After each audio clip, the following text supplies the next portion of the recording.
I talk all the time here in the morning about young men growing up in front of our eyes. And Yasiel Puig, now, you know who Yasiel Puig is? I think he wears number 66 for the Los Angeles Dodgers. But the Dodgers have been the turnaround team of the year. You know, they were in last place by June the 10th, and their record is something, I haven't kept track today, but like 46 or so, and 46 and 11 since then. They've been the turnaround team. They're just playing great ball under their skipper, Don Mattingly.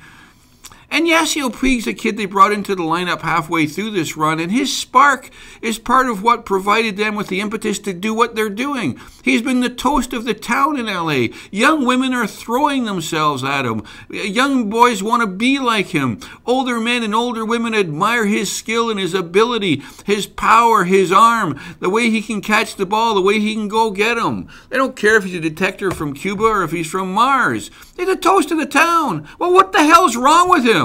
Why is he sulking? Why is he showing up late, not being a good team player? I mean, last night in the ball game, Don Mattingly had to take him out of the game after 4 innings because he was just showing complete disinterest in playing.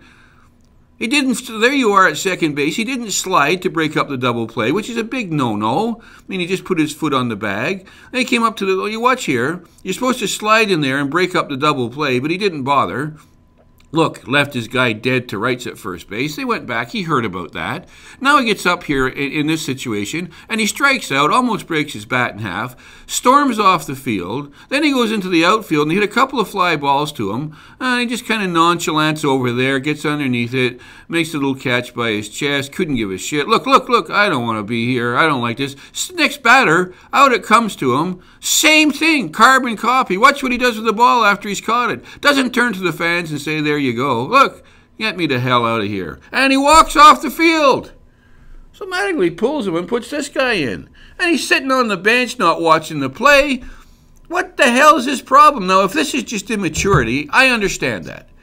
And they had a close. Don Mattingly wouldn't throw him under the bus. He says, I like the kid. He's good for this team. I'd rather keep it to ourselves. He'll be starting the next game.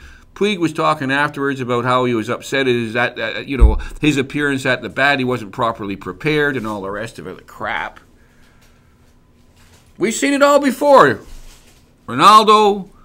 You go on and on and on down the list. The Luis Suarez of this world.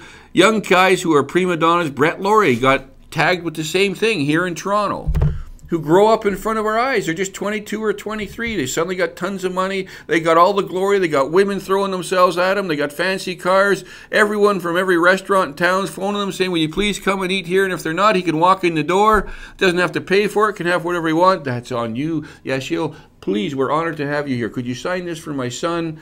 And then he goes out there and he's sucking around and sulking. He should be at the happiest time of his life, and it's a perfect example, I think, of immaturity, and I'm hoping there's not something much worse going on behind the scenes that we don't know about. Because that's horse crap. And God bless Don Mattingly for being the team guy that he is, much like Gibby is here. Thank goodness he's the team guy and just didn't come out.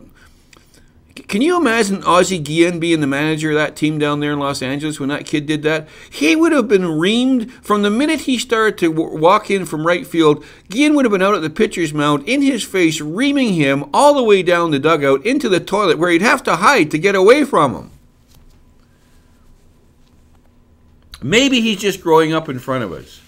But man, oh man, you've got the town in your hands. You are the toast of Los Angeles, and you're pissed?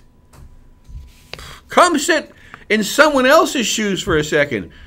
I can give you a whole lot of shit to be pissed about in my life if you want. If you can't handle getting all the money you're getting in L.A. and all the adulation and all the glory and playing for a team that's in first place and is going to win the American League pennant and probably going to go to the World Series. I mean, I don't know what you're going to do when times get tough, Yasiel. Anyways, I hope Don Mattingly gave him that same speech behind the scenes, because that was just ridiculous.